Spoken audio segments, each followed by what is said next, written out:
Charente-Maritime, le nombre de femmes de 50 à 74 ans à qui l'on conseille un dépistage systématique du cancer du sein tous les 2 ans a augmenté de 29% en 15 ans.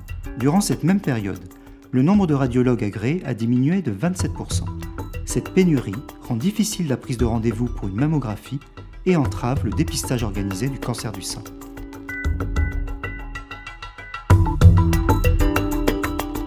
Le cancer du sein, c'est un cancer très fréquent puisque c'est le premier cancer chez la femme et c'est aussi la première cause de décès par cancer chez la femme en France. Une femme sur 8 sera confrontée au cours de sa vie à ce cancer. Pourtant, c'est un cancer qui peut se guérir et d'autant mieux qu'il est détecté tôt. C'est pour cela qu'il a été mis en place un programme de dépistage organisé du cancer du sein qui propose à chaque femme de 50 à 74 ans de bénéficier tous les 2 ans d'une mammographie prise en charge à 100% par l'assurance maladie.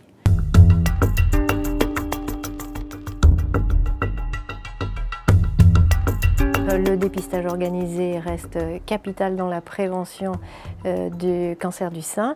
Les radiologues libéraux participent à cette campagne depuis le début de la mise en route du dépistage. Néanmoins, depuis maintenant quelques années, on est confronté au problème de démographie médicale qui évolue donc défavorablement. Il y a actuellement plus de départs à la retraite que d'arrivées de jeunes collègues. Contractez vos épaules complètement. De votre main droite, vous vous tenez ici. Il faut peut-être trouver d'autres solutions. On réfléchit localement à plusieurs pistes, entre autres à essayer de ne plus voir chaque patiente qui a une mammographie, mais déléguer peut-être l'examen clinique à la manipulatrice qui effectue les clichés et du coup la mammographie serait relue dans un second temps par le radiologue. L'autre possibilité qui, je pense, est d'avenir, même si elle n'est pas encore d'actualité, c'est de céder des nouveaux outils informatiques et entre autres de l'intelligence artificielle qui permettraient d'éliminer les plus de 80% des dossiers qui, heureusement, sont normaux dans le dépistage, les radiologues restants se concentrant alors sur la prise en charge des dossiers arrêtés par l'intelligence artificielle de façon à biopsier la patiente, à l'accompagner si une prise en charge est justifiée. Autre piste d'amélioration du dépistage, c'est d'affiner les facteurs de risque. Et il y a une étude en cours qui s'appelle MyPEPS qui va permettre de dire cette patiente, attention, on la voit une fois par an et par contre celle-là tous les 3 ans, voire tous les 5 ans. Donc ça va aussi permettre de pas de voir tout le monde systématique tous les 2 ans. Les radiologues sont convaincus que c'est important, mais ils n'ont plus les moyens humains pour le faire. Et c'est difficile pour tous du coup. Pour les patientes qui sont angoissées, pour les radiologues qui sont débordés, pour les secrétaires qui sont harcelés, pour tous. Néanmoins, les radiologues sont convaincus que le dépistage reste utile. Donc les délais peuvent être variables selon les centres, mais la mammographie continue. Et si la patiente a le moindre doute, ressent le moindre symptôme, et je laisserai la parole au docteur Josso pour cela, il y a des créneaux d'urgence réservés chaque jour pour un dépistage individuel.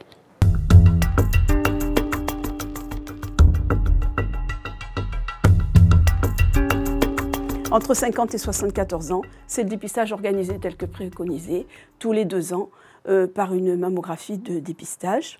Les femmes symptomatiques ne rentrent pas dans le cadre du dépistage. Vous avez un symptôme, vous consultez votre médecin traitant, il vous fait une ordonnance et vous êtes prise en urgence, sans délai. Dans ces cas-là, donc, vous n'êtes pas dans le cadre du dépistage organisé et vous avez votre rendez-vous dans des délais tout à fait normaux. Il y a peu de bénéfices à faire des mammographies systématiques de dépistage aux femmes avant 50 ans. À partir de l'âge de 25 ans, ce qui est recommandé en matière de sein, c'est de faire un examen clinique annuel. Vous allez me dire, ah, c'est bien beau docteur, avec qui le faire ? Parce que les médecins traitants, selon les endroits où on habite, des fois au fond de la campagne, il y en a de moins en moins, ils sont surbookés, certains ne le feront peut-être pas. Les gynécologues sont en voie de disparition et donc ne prennent plus souvent de nouvelles patientes. En fait, les médecins traitants, actuellement, les jeunes qui arrivent sont souvent très intéressés et font des formations gynécologiques. Deuxièmement, il ne faut pas oublier que nous avons des sages-femmes. Il y en a beaucoup et elles sont dans des endroits où il y a peu de monde. Et donc, elles sont tout à fait à même de faire l'examen des seins, de prescrire une mammographie et orienter vers un spécialiste s'il y a des anomalies. À 74 ans, eh bien, il ne faut pas arrêter de se faire suivre, toujours pareil, évaluer avec son médecin traitant ou sa sage-femme ou son gynécologue ses risques et se faire examiner les seins régulièrement et faire encore des mammographies parce que le risque de cancer du sein augmente avec l'âge.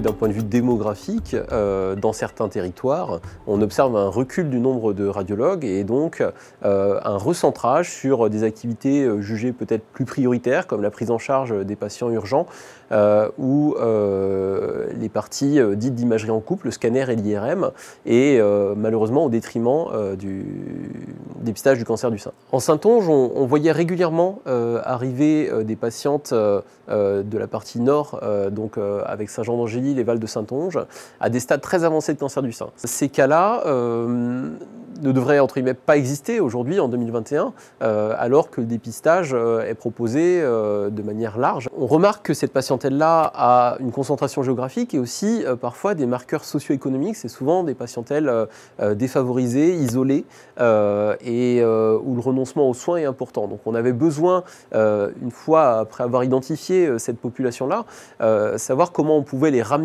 sur le chemin du dépistage.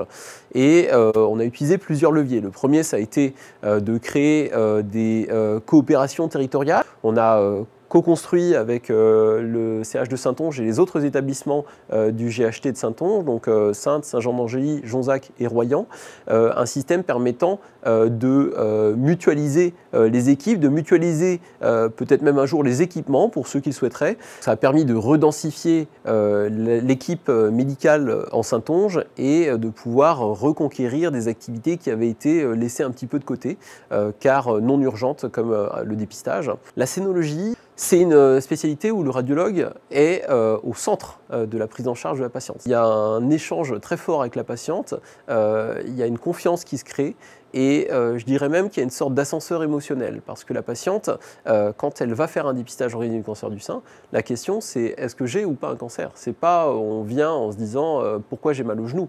La réponse elle est binaire.